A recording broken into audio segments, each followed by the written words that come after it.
establish justice, ensure tranquility, provide for the common defense, promote the general welfare, and ensure the blessing of liberty.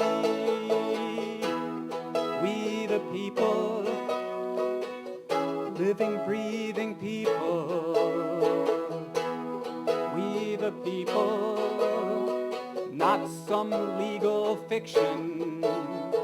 Congress shall make no law abridging the freedom of speech. I don't think I'm going to have to convince you that there is a problem in this country. I think that because you have self-selected to come to a topic, a discussion on challenging corporate rule and creating democracy, you probably already have a pretty good sense of the fact that we've got a problem. So I don't think I have to persuade you that there's a problem. I think I have to persuade you that we've got a plan to win. Right? So, since I do want to be persuasive, I want to share with you something that I learned intuitively as a trial lawyer and cognitive scientists are now proving, and that's this. If you want to be persuasive, facts don't necessarily matter so much. Y'all, the first time I heard that, I thought, this is terrible. Right? Like many of you, I've invested a lot of time and energy in learning facts. And we have this kind of sense, many of us, that if we can just learn to present facts logically and cogently, everybody will see what we see and change will happen. But then I came across the work of a cognitive scientist named George Lakoff. Some of you know this name. George Lakoff, studying the human brain, how we process information, made a startling observation, concluded something that I realized is absolutely correct. And he said this: the human mind is not a supercomputer collecting data, running algorithms, and spitting out conclusions. What Lakoff says is human beings understand the world and make sense of it through the stories we tell each other. And the stories that are told over and over again become the narrative or the frame of how we see and understand the world. So Lakoff says, look, facts do matter, but only if you present those facts in light of and understanding of the narrative or the frame that people already have. And so, since I want to be persuasive and I understand that human beings understand the world through stories, y'all, I'm fixing to tell a story.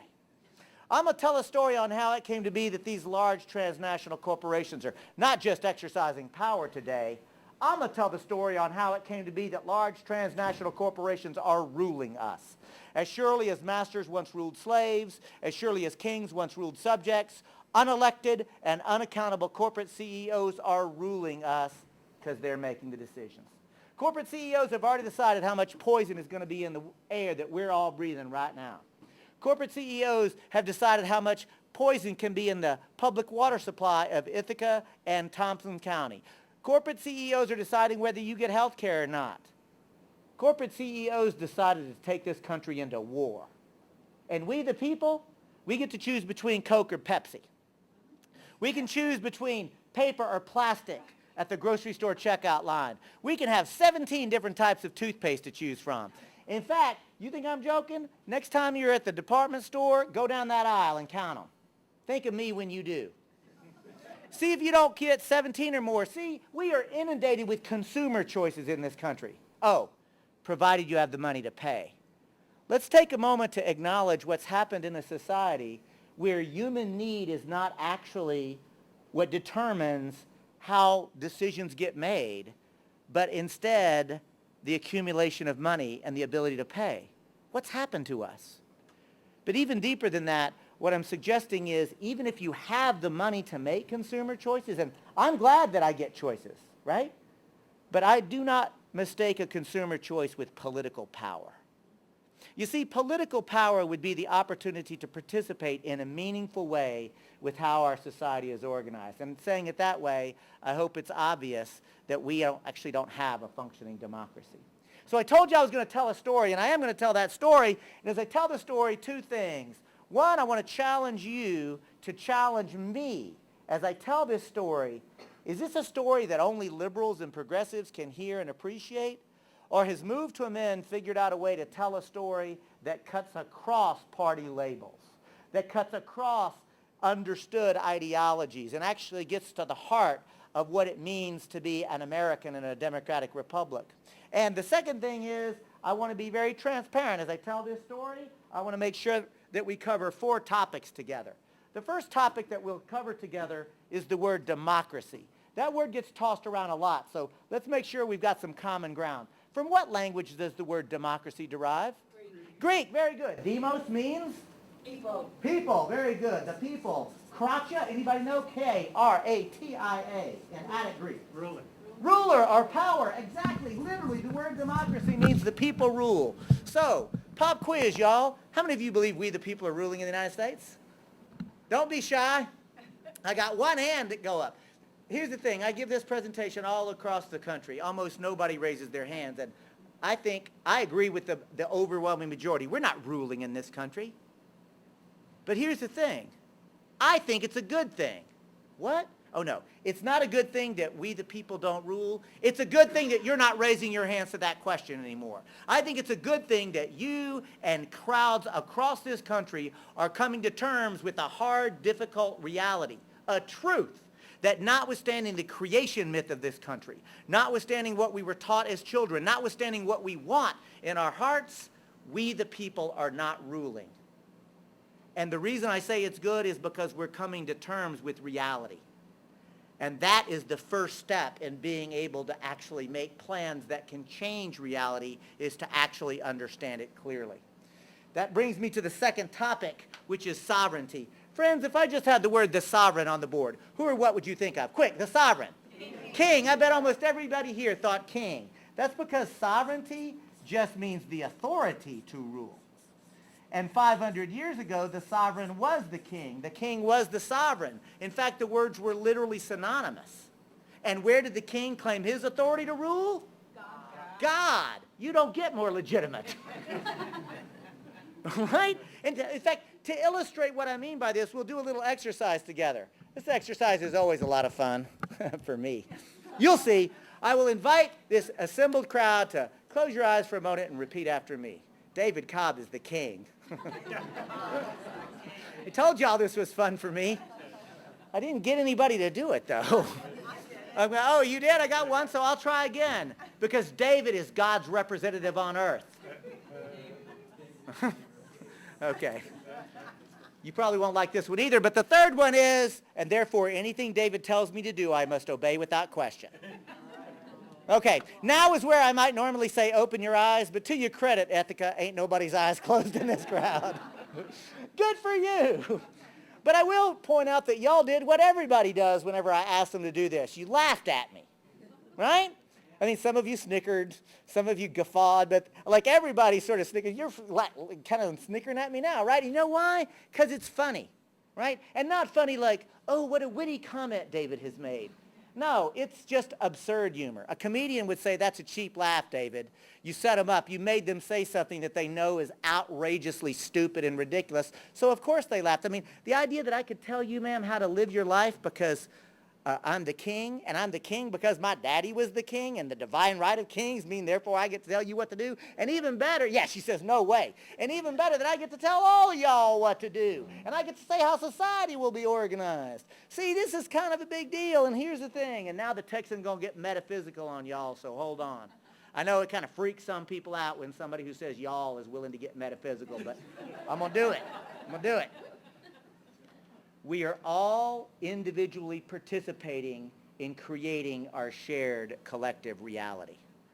An easier way to say it is, if enough people think that something is true and enough people act like it's true, it is true. It becomes true. That's how reality works. That's what George Lakoff was telling us. And look, y'all, I have for 20 years been engaged in trying to build coalitions to make change in this country. And yes, I'm a Green Party member and proud of it. I'm equally proud to tell you I frequently and often work in coalition with Democrats on issues where I can find common ground, and I frequently work on issues with Republicans when I can find common ground. And let me tell you something, when it came to fights against NAFTA, the fight against the transpartisan or the Trans-Pacific Pipeline right now, fights against the Patriot Act, fights against the NDAA. I mean, the reality is I frequently find good opportunities to work with principled Republicans frequently. And you know what? I work in coalition with anarchists and socialists and communists. I don't care. If I can find common ground with somebody, I will work with them. I say that not so you'll pat me on the head, but so that you'll fully appreciate what I mean when I say in my 20 years of looking for coalition partners,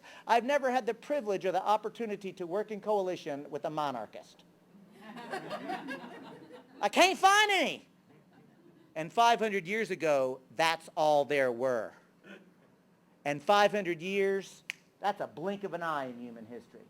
So when people tell me, oh, y'all can't amend the Constitution, that's too hard. You'll never do that. I think, have you not been paying attention? Throughout all of world history, and especially throughout U.S. history, profound changes have been made. And I don't mean just changes in one president or another, one political party in another. I mean changes in power relationships, the structures of how our society operates. I mean real transformational changes have been made. And here it is.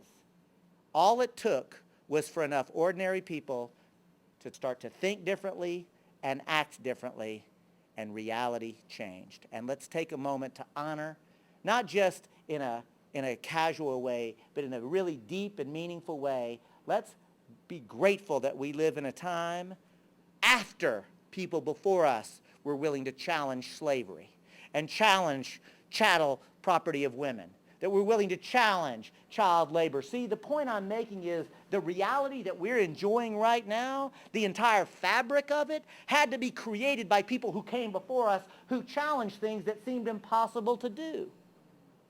I really want us to understand that we stand on the shoulders of giants in this country. And honestly, and I include myself in it, oftentimes, friends, I feel like we have been doing a rather anemic and pathetic job of our place in history.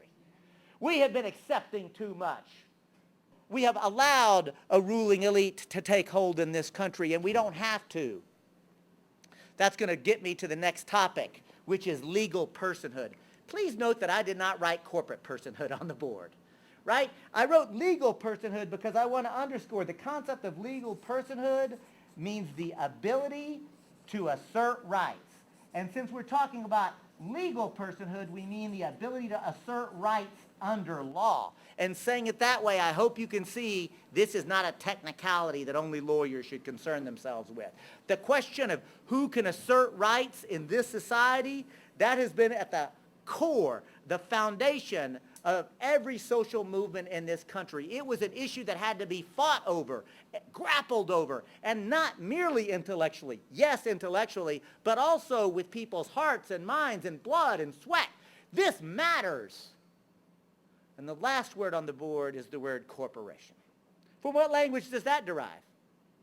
Latin, very good. Corpus means body. And T-I-O-N means to have or create. So corporation means to have or create body. And by body, I mean physical body in this instance. In law school, we are taught that a corporation is a legal fiction.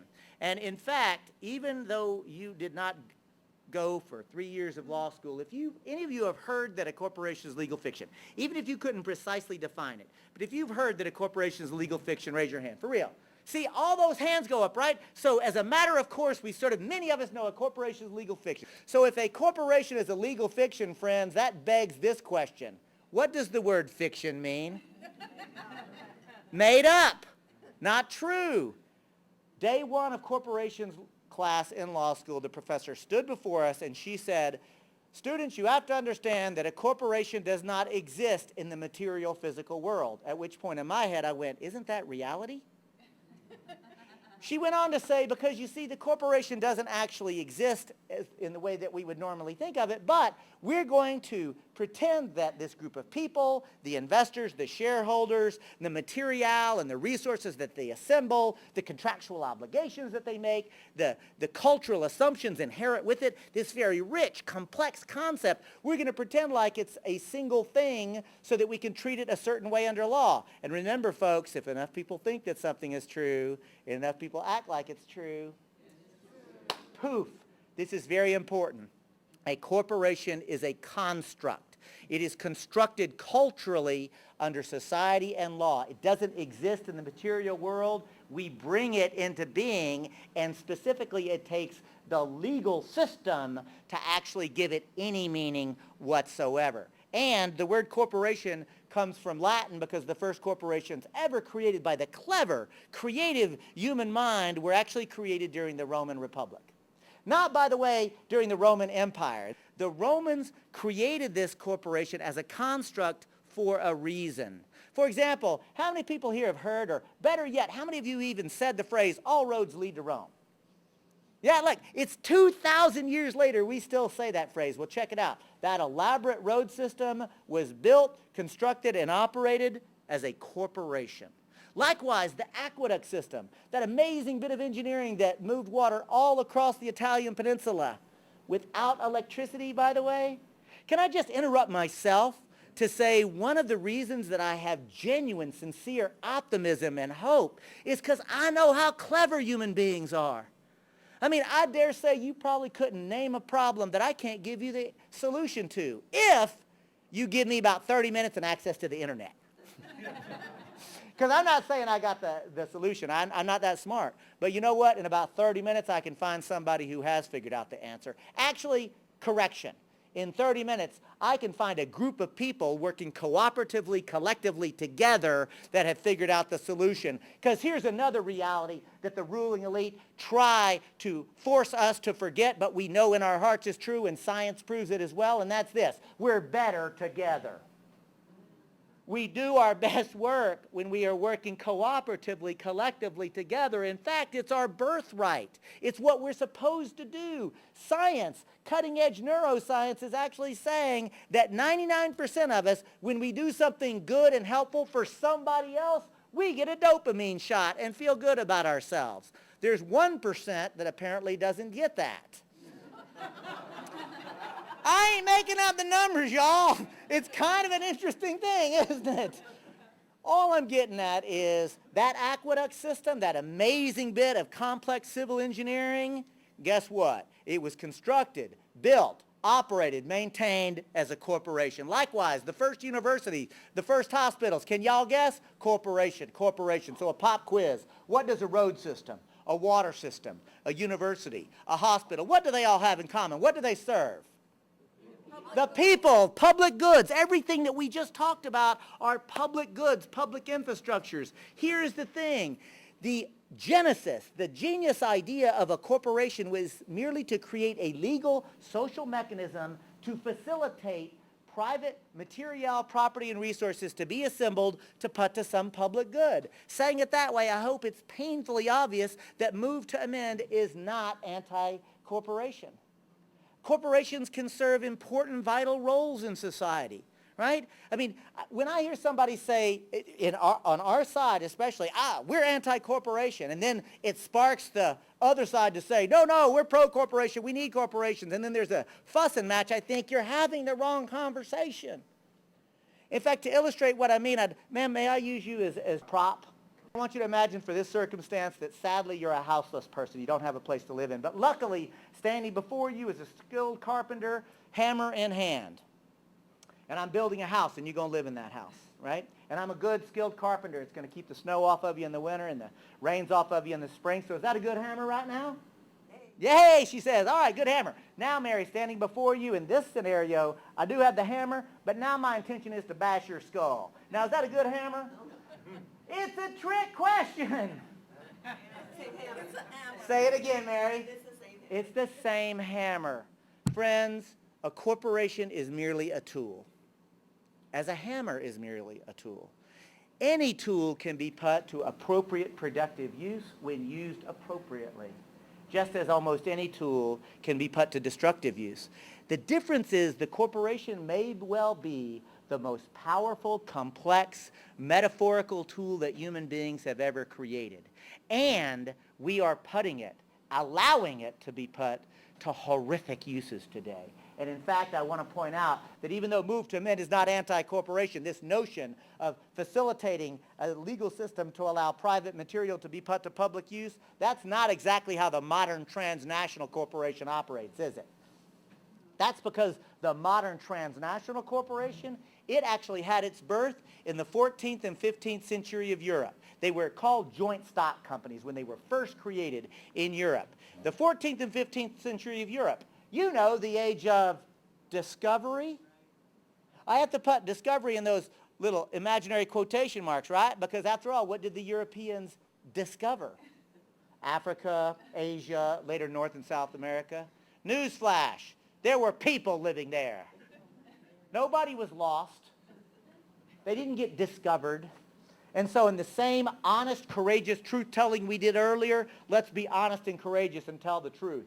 The 14th and 15th century, notwithstanding the sanitized history books that we were exposed to as children, that wasn't the age of discovery at all. It was the age of rape and pillage and plunder and murder. There's one word that sums it up, I think. It's the age of European imperialism. It was empire, beating other people down, stealing their resources. And get this, the joint stock company, the modern corporation, was created as an intentional, deliberate tool to be used for empire.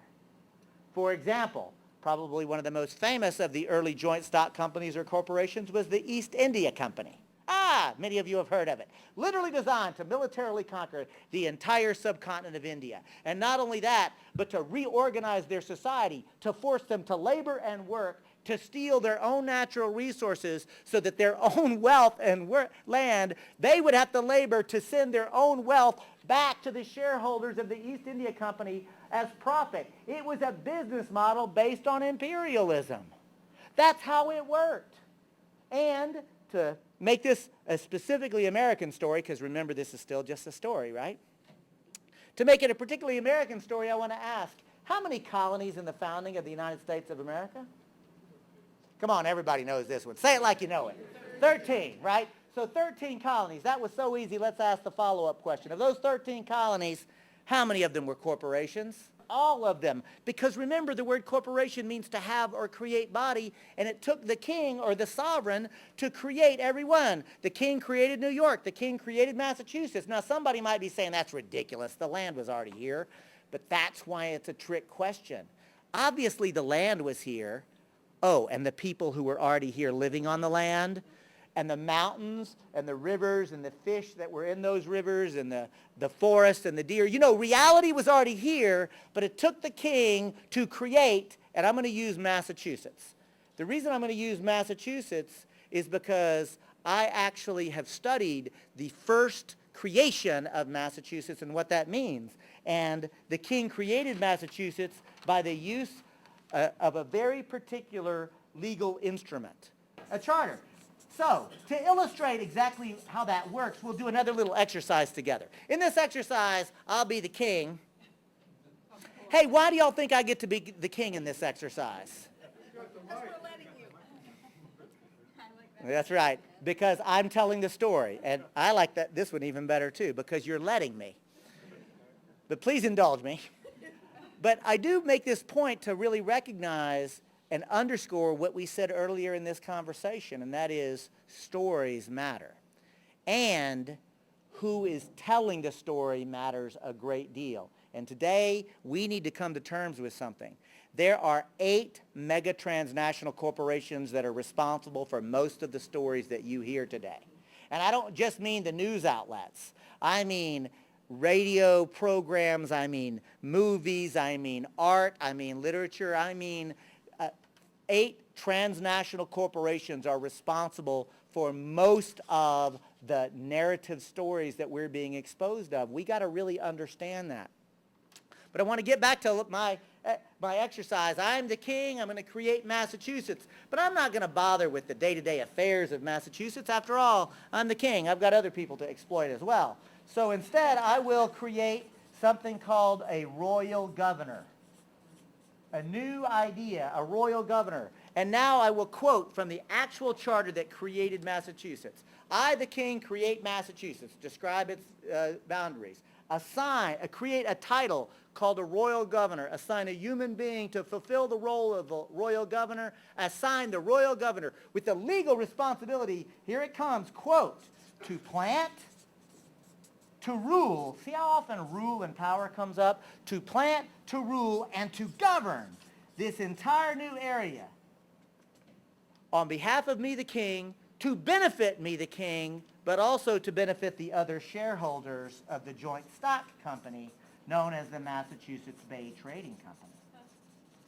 Massachusetts began as a for-profit corporation on the same business model as the East India Company. So too was Rhode Island, the Rhode Island and Providence Plantation. Virginia was not the Commonwealth of Virginia, it was the Virginia Company. Georgia was a penal corporation. Any idea what skin color the original slaves had who worked that corporation? White. They were white. How many people like me know for a fact that you descend from the Irish? There always are in this crowd. Hey, congratulations, we're recently white. The reason I want to make a big deal about this is because whiteness is a construct just as surely as a corporation is. We've been trained. Here's the thing, race doesn't exist. Ask any scientist, ask any biologist. But I have to quickly point out, race doesn't exist, but racism damn sure does. Wait, how can that be? Oh yes, if enough people think that something is true and enough people act like it's true, it becomes true. See, I'm going down this little road because I want to be clear that at Move to Amend, we understand clearly that we have to grapple with the inherent racism and sexism and classism and corporatism because they're all bundled up together, and what bundles them all up is exploitation and oppression.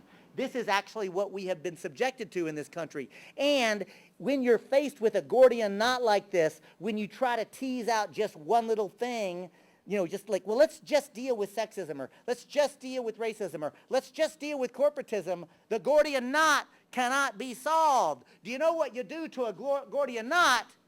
You cleave it, right? And the way that we believe that we cleave that Gordian knot is to build a democracy movement in this country that recognizes that racism and sexism, classism, imperialism are all tied up together, and we are not going to be moved. How am I doing so far?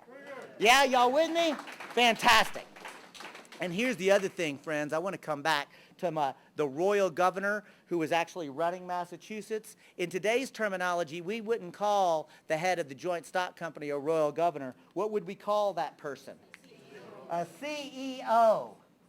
Saying it this way, I hope you want to consider this. The American Revolution was not merely a rejection of monarchy as a form of rule. Yes, it was that, and that's to be lauded. It was not merely taxation without representation. It was that, but that's to be lauded.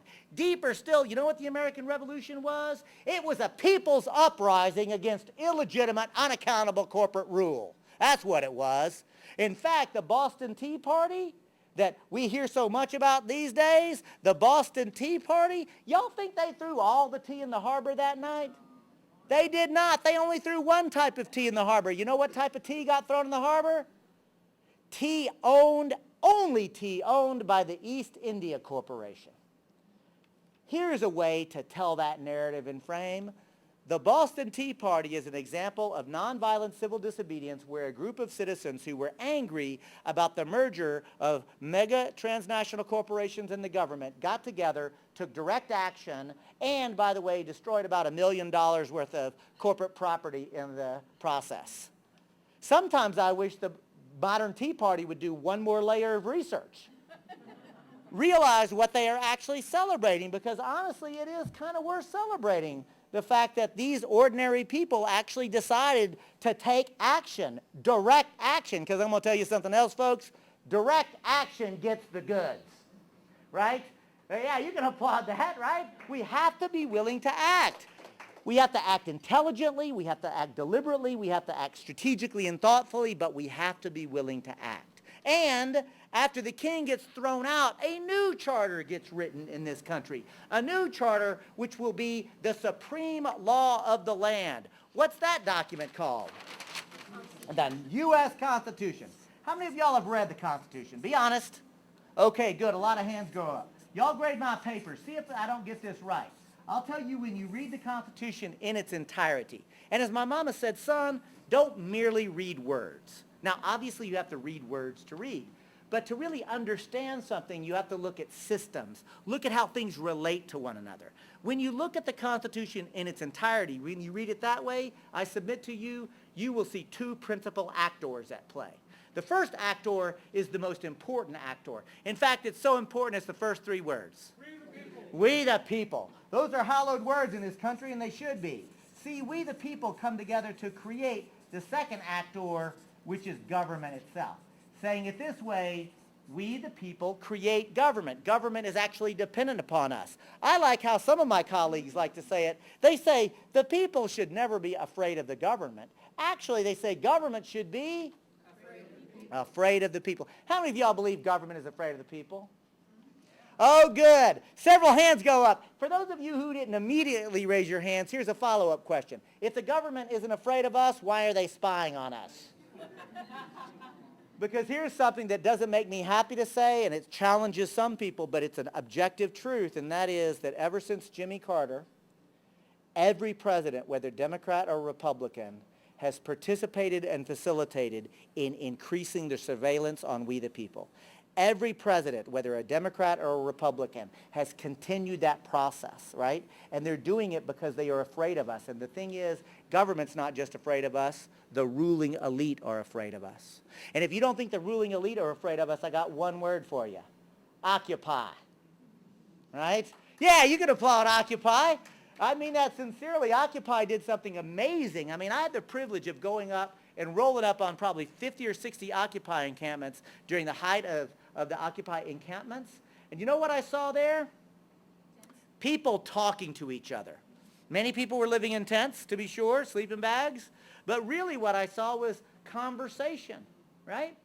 Now here's the thing. It scared the ruling elite. You know why? Because the conversation wasn't about what is, Audre Lorde teaches us, sanctioned conversation.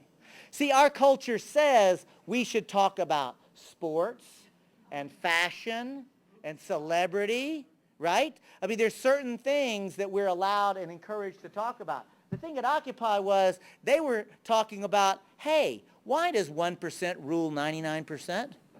They were saying, why do 25% of the children go to bed hungry in the richest country the world has ever seen?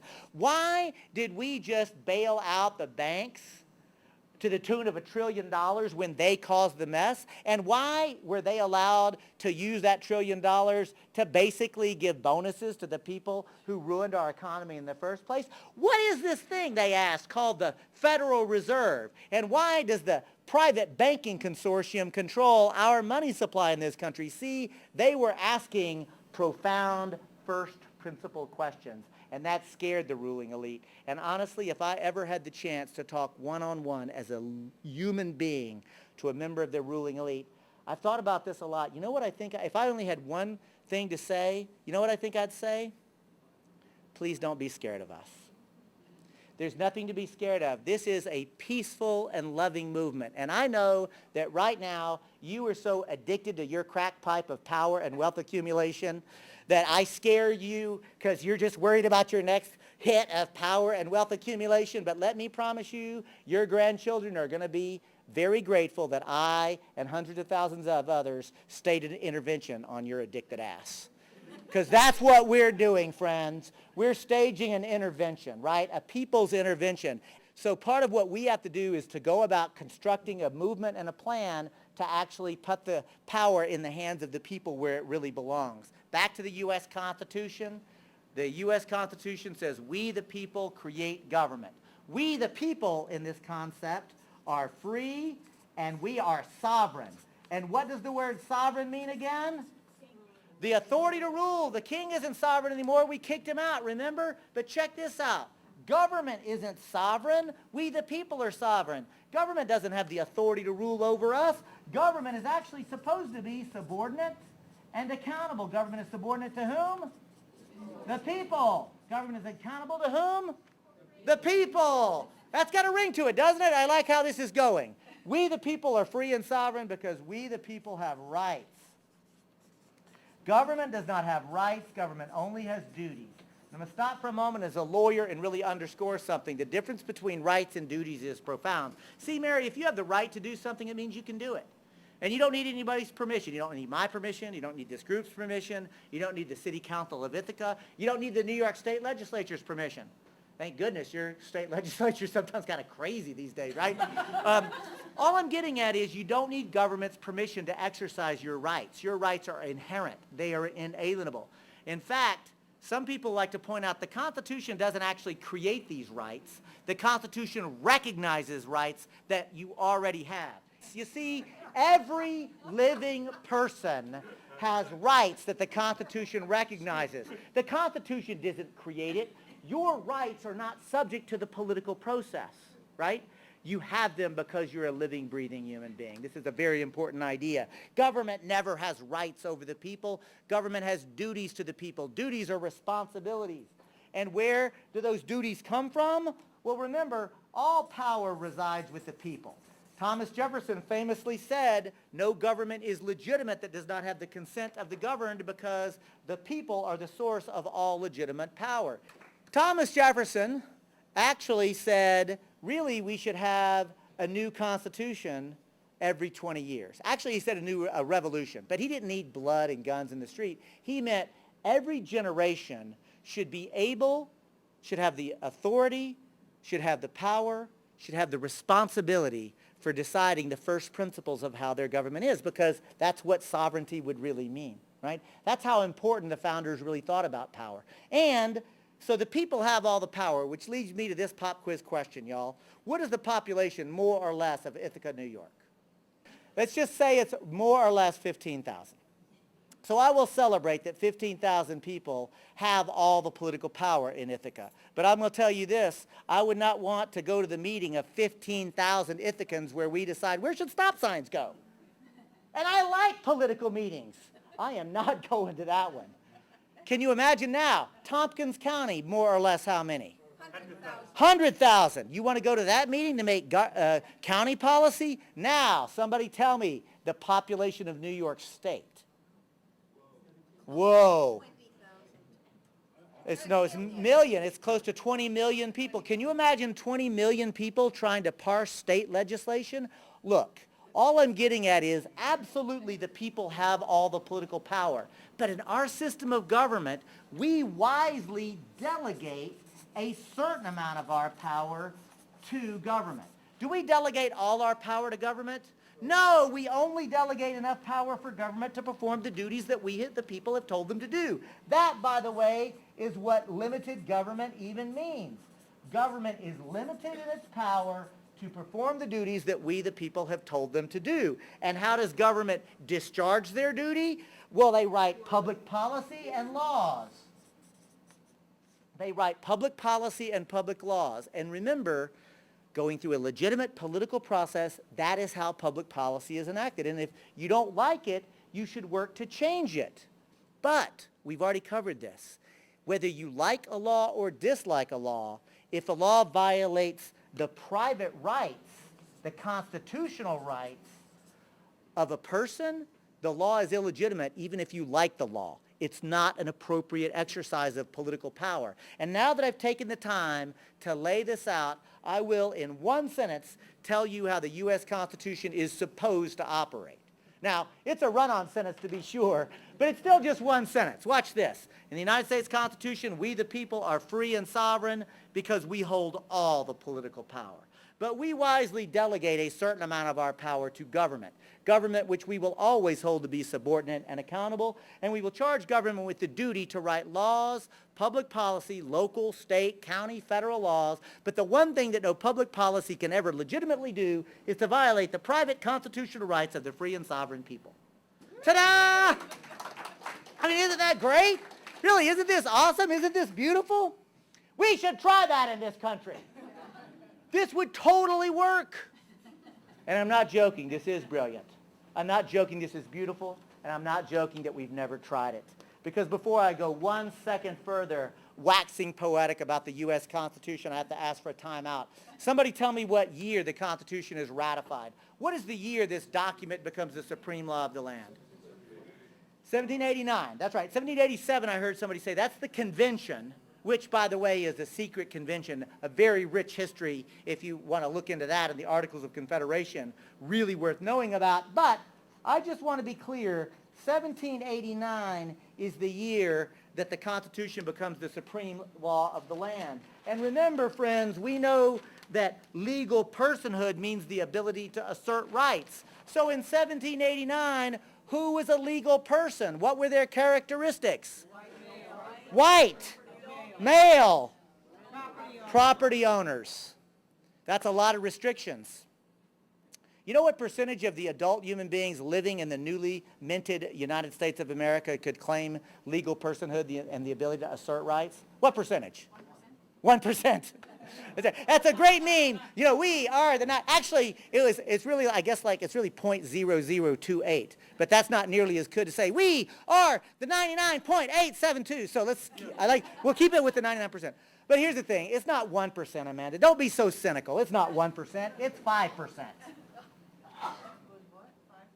5% of the human beings living in the United States of America could claim to be legal persons. Another way to say it is 95% of the human beings were not legal persons. Another way to say it is to have the courage to tell the truth that we already kind of know, but we don't centralize enough. And that is this document that we've been taught to revere, this document did not protect the indigenous human beings who already lived here, who were subject to intentional, deliberate attempts at genocide. This document did not protect them. This document, for all its glory and beauty, did not protect the enslaved Africans who were brought at the barrel of a gun and the edge of a sword and forced to build this country with slave labor. This document, for all we've been taught to revere, did not protect women. Women couldn't, look, it's not just that women couldn't vote. Women couldn't even own property. Women literally were property. Women were property. And this document didn't protect the working white men, because most of the working white men were indentured servants or second-class citizens. Again, you know what? I like how Howard Zinn said it, and may the goddess rest his soul. Howard Zinn said, the entire history of the United States can be seen as a series of struggles by actual human beings to be defined as persons with rights under this Constitution. See how important legal personhood is? And now that we've sort of laid this all out, I want to now come back to 1789 and ask, what does it take to form a corporation in New York today? Lawyers. No, it does not take lawyers, actually. It takes $20 for an application fee, and as long as you have access to the internet, you can do it very easily. And as long as you fill out that form properly and your $20 check or credit card clears it, do you know what a clerk will do? A clerk will rubber stamp that paperwork and issue you what? A charter. Do you know how long a charter can last in New York today? Forever. You know what you can do with a corporate charter in New York today? The corporation code says anything legally permissible. I mean, think about it. We're not trained to even think about, we are trained in this society and culture to act as if the corporation is inevitable, to act as if we need it. It came from on high, and we would all starve to death if it didn't exist. But now I'm going to take you back to 1789 and tell you what it took to form a corporate charter in New York. First, your application did not go to a trivial clerk. Your application went directly to the state assembly where they discussed it and debated it. You had to get a majority vote. Oh, and that's not enough, because after a majority vote in the assembly, it goes to the state senate where they discuss it, debate it, vote on it. You got to get another majority vote. And that's still not enough, because after a majority vote in the state assembly, a majority vote in the state senate, it goes to the governor who considers it and has to be willing to sign it. Does that sound anything like a corporate charter today? Of course not. What did I just describe? A law. Amanda, legislation. The point I'm making, that the founders of this country understood that limited liability incorporation was not a right, it's a privilege. And it's a political privilege that goes through a political process. And if you were granted a corporate charter, it was typically good for 5 years, 10 years. No corporate charter ever lasted longer than 20 years. And at the end of the time period, the limited liability provisions just evaporated. Now, the business could continue, but the limited liability, it evaporated. And if anybody wanted to continue to do that work, they had to come back and reapply all over again. Oh, and get this. As you made the application, you had to prove that there was some public need that existed. And all you could do was the specific type of business. And if you ever did any other type of business than the one that you had been granted the corporate charter to do, guess what happened to your corporate charter?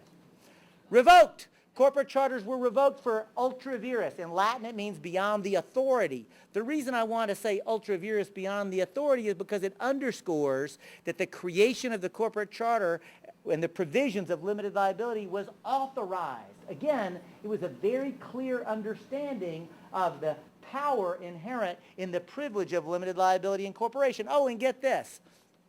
Even if you were operating in your narrow time period, even if you were doing the specific thing that you had been granted your corporate charter to do, if you ever did anything to violate the public trust in any way, guess what happened to your corporate charter? Revoked. Corporate charters were routinely revoked in this state and across the country for merely acting outside the public interest, which leads me to this pop quiz question. Somebody name a single one of the Fortune 500 corporations that could even operate with the same political restrictions that the founders put on corporations. I'll wait. The founders' original intent was clearly to control the corporation and to hold it politically accountable. And now I thank you for your patience, because here comes the punchline. When the U.S. Supreme Court, actually when 5 members of the U.S. Supreme Court, in an act of supreme judicial activism, says, notwithstanding history, precedent, logic, common damn sense, we're going to say this artificial entity created under the state political process now must be treated as if it's a person with inherent and inalienable rights. It corrupts and perverts the whole thing. See, yeah, right? This is it. Corporate personhood is shorthand for the illegitimate, court-created idea that we must treat a corporation as if it's a person under law. And as a lawyer, what chaps my hide to no end, they use the legal system to legalize the theft. And they tell us, well, you have to accept it. It's just the working of the law. Well, I say, move to amend says, ya basta. Enough already. We don't have to accept this. This is crazy talk, actually. And is this a story that only liberals and progressives could hear? Well, I have given this presentation at union halls and Unitarian congregations. I've given it at Occupy encampments, and I get applause, I get cheers, just like I got out of you. And you know what? I've given this presentation at Tea Party groups, and I've gotten applause and I've gotten cheers. Now, the applause and cheers comes at totally different places. But it comes. I talk about sovereignty, I talk about limited government, I talk about the founders' original intent. I'm challenging you to understand something. If we learn how to tell this story without some of the rhetoric that appeals to one side or the other, if we really understand that we are not an issue campaign. See, issues are political questions for which there will be political disagreement, and that's as it should be. But this, I believe, at Move to Amend represents, and corporate personhood especially, corporate constitutional rights is a principle of self-government. If corporate lawyers can go into court and overturn democratically enacted laws to protect the environment, to protect workers, to protect the public health, to protect the integrity of our elections, see, if corporate lawyers can claim the illegitimate corporate constitutional rights lets them overturn our democratic process, we've lost our sacred right to self-government. And I'm promising you, my lived experience tells me libertarians, principled conservatives, principled liberals, it doesn't matter. I can have this conversation in pool halls and bowling alleys and get basic agreement here. There's some way that Move to Amend is talking and moving through the universe that is actually sparking people, and it's why we're growing faster than anything I've ever been part of. I am going to now open it up for discussion, comments, or questions. Yes, ma'am. I see that this sign a letter to Congress to overturn the Citizens United decision. So it sounds like there's 2 different ways, at least, to approach this. To make a constitutional amendment, and can Congress overturn it? No. The short answer is it's asking for Congress to support an amendment to overturn it. Because here's the thing. Remember this, that it was a congressional act, the McCain-Feingold campaign finance legislation, that was overturned in Citizens United. You know, John McCain, Republican, Russ Feingold, Democrat, a bipartisan supported bill that had wide and deep support. In fact, the one thing Americans said in polling data is it doesn't go far enough. Well, this court said that McCain-Feingold law treated corporations and the rich and unions like a, quote, oppressed minority, and that it was up to the court to step in and protect them. So legislation alone can't solve that problem. I think it's great that you're tying together this work with all the anti-oppression work and showing how they all work together. Do you have any advice from successes you've seen in getting people to work across sectors? Yes, I have, and thank you for asking that question. We make available a curriculum specifically designed by Move to Amend leaders to grapple with that same thing, and especially for white people to begin the process. Because, see, we're taught not to see these things. It doesn't make us bad people. It makes us citizens of this country, right? So we're having that educational component right now. And go to the website movetoamend.org. In the search function, type in education curriculum, and an 8-month-long study session will begin that actually helps people to understand that process. The second thing I'll do is tell you that at the national leadership level, there are 10 people at Move to Amend. We are spread out across the country: California, Texas, Georgia, North Carolina, New York State, Florida, Utah, right? We don't exist in Washington, D.C. Now, we got supporters there, but our office is not in D.C. because we know that real movements are not nurtured by or led out of Washington, D.C., right? They're led by ordinary people doing the work in their communities where you live, work, and play. The second thing I want to tell you is that those 10 people spread out across the country, 10 of us, you're looking at the only white man. Move to Amend has done the intentional, deliberate work of building a multiracial, multi-ethnic, gender-balanced leadership team because we have committed ourselves to it. And here's the kicker, and I want to drive this home, sir. My lived experience as an organizer says when you intentionally centralize race and gender and class and commit yourself to study, commit yourself to being challenged and to challenge others, and I want to be clear, I mess up sometimes. And I'm thankful that I have colleagues that will call me on it in a loving way, right? I'm so glad you asked that question. I'm sorry I took a little longer to answer it, but it deserved it. It deserved it. So is there a move to overturn McCutcheon? The second question is, you said that you'll get a good hearing at Tea Party groups. Yes. But then my understanding is that not a single Republican from New York has supported it. There's two things there. Number one, of course McCutcheon is just as bad, and if you think McCutcheon is bad, wait till the decision comes down in Hobby Lobby, where this court is likely to say that federal legislation violates Hobby Lobby Incorporated's right to exercise religion. Are you ready to have your head explode yet when corporations apparently have religious rights? So yes, you're right, and this is the point I'm making. In answer to your first question, we have to be very clear about something. This is not about overturning a court decision. This is about overturning legal doctrines, concepts under law. It's like white supremacy is a doctrine, or patriarchy is a doctrine. Corporate constitutional rights is a doctrine. The nice thing is, though, we can literally overturn it with the We the People Amendment that's already been introduced in Congress and is already moving through the process. So that's number one. Yes, McCutcheon is bad, but it's just another example of that Gordian knot around corporate constitutional rights. The second question, I think you make a mistake, sir, and I want to respond this way.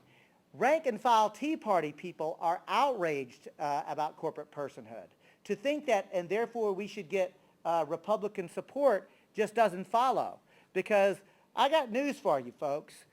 Principled liberals have been lied to and sold out by the ruling elite of the Democratic Party, who are basically carrying water for Wall Street America. And you know what else? Principled conservatives have been lied to and sold out by the ruling elite of the Republican Party, who are carrying water for Wall Street America. Here's the point I'm making, friends. We got to actually come to terms with the reality that we actually have probably more in common with our neighbors who may or may not be Tea Party members than you do with anybody who is in Congress, whether a Democrat or a Republican at all. We actually have to be willing to grapple together as neighbors and friends. And I take this kind of personally because also I have to say I have to engage people who are neighbors and friends and who are related to me. Maybe others of you have this problem, right? I got a couple others, right? So here's the thing. I actually believe this. I think that we need to shift the culture in this country. And that culture shift is going to have to get us out of the box of Democrats good, Republicans bad, or Republicans good, Democrats bad. That is a false dichotomy. I have two questions. One is probably kind of long, and the other one's real short. Which would you like first? As you wish, whichever one makes the most sense to go first. Well, the important one, which is kind of the flip side of what you were just talking about, and that's what discourages me in this country is all the people that disenfranchise themselves. They don't register to vote. They have no interest in registering to vote, let alone voting. Move to Men began in 2010. We were 12 people in a living room. Today, Move to Amend has 347,000 people and growing. We've helped 600 communities pass resolutions of support. You've already got 20 in New York, but there are tens of thousands more that can be done if we actually had the capacity and the staffing and the human power to do it. We've also helped 16 states pass resolutions, working hard to make New York the 17th state. We've got about 120 local affiliates across the country, and we want you to get involved in this one. And we put this on the ballot in 200 local communities.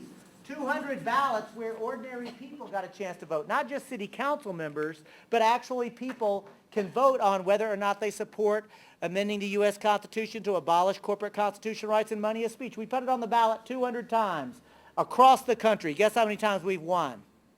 200. We haven't lost yet. And yes, that includes, say, yeah, right? It includes San Francisco. It includes Madison and Boston. You know what else it includes? Utah, Texas, Montana. My favorite thing to say is that just a couple of weeks ago in the spring Wisconsin elections, we were on the ballot in Waukesha, Wisconsin. Why am I making a big deal of Waukesha? They haven't voted for a Democrat in 40 years for Congress. It happens to be the hometown of Tea Party Governor Scott Walker. We were on the ballot in Move to Amend in Waukesha 2.5 months ago. We won. Right? Okay, all right. They get a little testy about it. So, all I'm getting at is when we have given somebody a reason to vote, they vote. And remember this, Mary, that it doesn't take everybody. It doesn't even take a majority. All it takes is enough people to be engaged in a movement, and all of a sudden the culture shifts before our very eyes. So I know we've gone kind of long on some of this. Thank you very much.